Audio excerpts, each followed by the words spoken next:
Ako naman tayo sa magandang balita rin ito mula sa BPSU. Ito raw, Department of Social Welfare and Development o DSWD Central Luzon at Bataan Peninsula State University ang pinirma nila ang isang Memorandum of Agreement, MOA, para sa mas pinaigting na pagkapatupad ng Sustainable Livelihood Program sa Bataan at buong Region 3.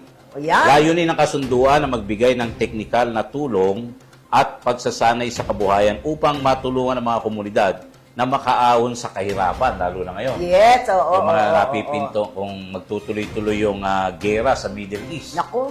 Talagang manalangin po apektado tayo dyan, sister. At pag yung sasabihin na, ay, wala kaming pakialam dyan. Naku, malaki po ang pakialam natin at talagang tayo sa ibaba ang magsasuffer. Yes, lalo na yung mga kababayan nating mahirap. Na talagang mahirap, oo. Talagang po. Kaya pag ganyan, didikit ako sa iyo. Ganon?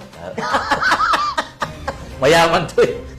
Ayon kay DSWD Assistant Regional Director for Operations Armond Pesina, magagamit ng mga benepisyaryo ng SLP ang mga pasilidad ng BPSU para sa mga training programs na magpapalawak ng kanilang kaalaman at kakayahan sa paghahanap buhay. Suportado ito ni BPSU President Ruby Santos Matibag na iginiit ang kanilang dedikasyon sa mga inisyatibang panlipunan, kabilang na ang patuloy na skills training at social work programs ng universidad.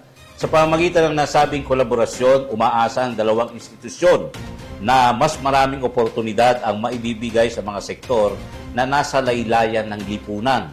Alinsunod ito sa agenda ni Pangulong Ferdinand Marcos Jr. na palakasin ang kabuhayan at kalidad sa pamamagitan ng mga makatao at inklusibong mga proyekto.